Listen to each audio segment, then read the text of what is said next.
Et il y a tout le monde aujourd'hui pour les infos qui sont qu'on a eu hier, c'est-à-dire mardi. Peut-être que vous regardez pas cette vidéo aujourd'hui parce que je ne vais sûrement pas la poster aujourd'hui à cause de quelqu'un, mais je me dirai pas qui. Enfin bref. Passons les détails, on va voir un peu déjà les starters. Donc il n'y a pas d'image de starter, à la base je vous la remets, mais donc pas. Ok. Alors, je vous mets là et je vais un peu tout vous lire. Votre premier partenaire potentiel est Brindibou, le Pokémon Plume-Feuille. Il est type plante-vol et possède le talent engrais comme tous les starters. Alors, je vais vous lire sa description du Pokédex, voilà. Brindibou est un Pokémon capable de fondre sur son adversaire sans faire le moindre bruit. Il peut s'approcher silencieusement de ses ennemis par la voie des airs et leur asséner de puissants coups de serre avant même qu'ils ne ressentent sa présence. Il est également capable d'attaquer à distance en projetant des feuilles acérées qu'il tire de son plumage.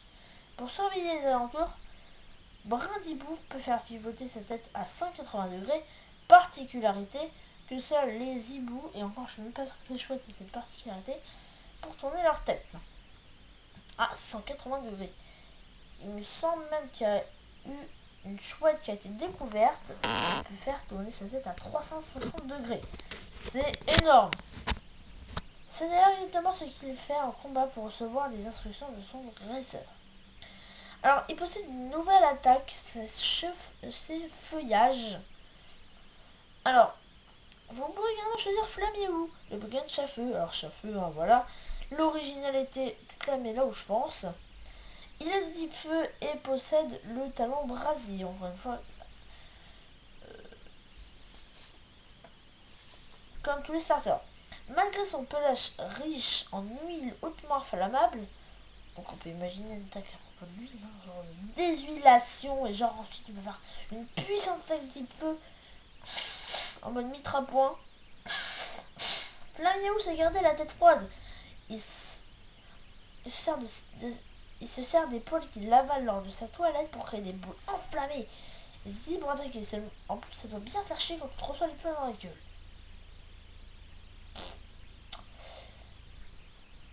Quand Flammioux mue, son pelage s'embrasse. Alors, désolé. D'où un chat, ça mue. Voilà. Son pelage s'embrasse pour devenir une immense flamme chatoyante. Voilà, chat chatoyante, t'as compris? Ah, la blague de merde. C'est une blague de base des flamèches. Logique. On passe à la d'après. Enfin, vous pourrez opter pour Otaquin, le Pokémon Otari, le type O. Alors, et il possède le talent torrent. Oui, mais ça, on s'en fout, madame. Et monsieur. Et oui, parce que je sais pas si c'est difficile dans mes vidéos, mais je m'en fous. Otaka peut créer des ballons d'eau avec son nez et s'en servir pour élaborer différentes stratégies d'attaque. Plus agile dans l'eau que sur terre, il est capable de nager à plus de 40 km/h. Il sait toutefois se servir de ses ballons d'eau sur la terre pour bondir hors de danger. Son attaque de base est plutôt là-haut, ça on est. Alors, je vais vous montrer l'image des légendaires. Donc voilà à quoi ressemblent les légendaires. Oui, c'est marqué qu'on ne connaît pas leur nom, on connaît juste leur artwork. Ouais. Alors, voilà. La région Pokémon Soleil et Lune se déroulera dans la région d'Alola. Ce terme est directement dérivé du mot hawaïen Aloha. Je pense que vous l'aurez remarqué. Et voici un morceau de la map. Voilà, là on a un petit volcan qui nous fait largement penser au feu. Le feu qui nous fait penser au soleil. Et soleil qui nous fait penser à Pokémon Soleil. Et Pokémon Soleil qui nous fait penser à ça. Et comme on pense à ça, on pense aussi à ça. Donc à mon avis, c'est là où on trouvera le légendaire. Même si on peut y voir une maison qui est à mon avis la maison de départ. Et ça m'étonnerait que les mecs ont eu l'idée de mettre un légendaire à côté de sa maison de départ. Donc voilà, de la map. Là on a un truc assez mystérieux. Là on a un petit village. Donc ça c'est le village je crois où on obtient les starters. Là c'est une grande ville. Donc là ils ont pris la ville. Franchement ça me donne envie d'aller à Hawaï tout ça. Voilà. Alors, donc on peut voir des tikis sur un chemin pendant le trailer. ce que c'est des tiki. C'est, je vous explique ce que c'est des tiki. Des tiki, c'est des totems inspirés d'un dieu hawaïen. Alors pour ceux qui connaîtraient la, la mythologie hawaïenne, dites-moi si c'est bien ça, si c'est bien un dieu, le dieu du démon hawaïen, je crois.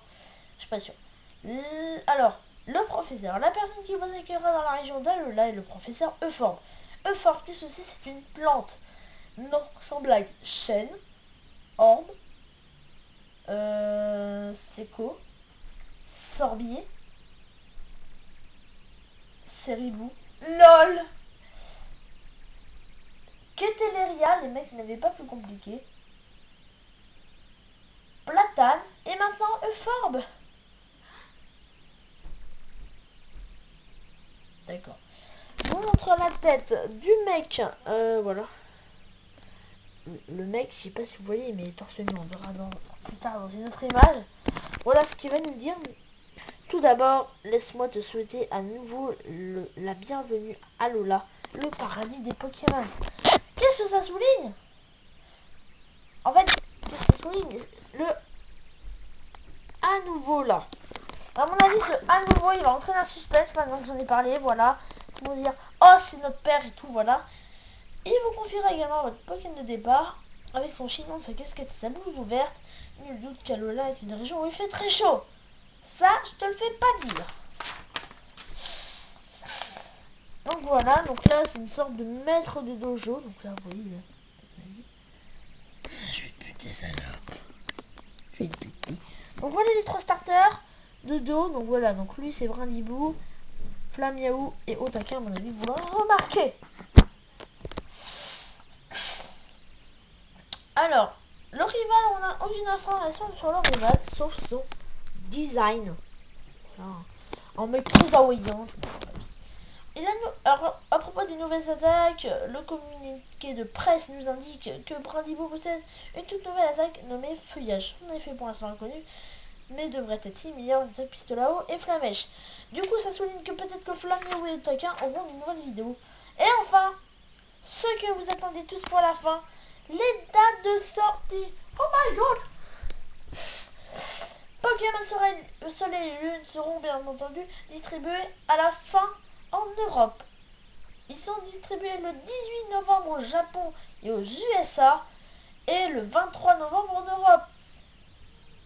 Expliquez-moi, juste, c'est une question que je me suis toujours posée, pourquoi ils ne font pas leur truc en Océanie ou en Afrique, sérieux? Ça leur ferait déjà plus d'argent, les gens, ils auront plus de fans, alors je sais pas si les Africains se font très chier à vivre dans des maisons en paille, enfin, pas comme celles qu'on a chez nous, hein, en Europe. Mais en tout cas, ça leur fera un nouveau loisir, parce qu'ils ont beaucoup moins de loisirs que dans des très grandes villes telles que Paris ou Rome.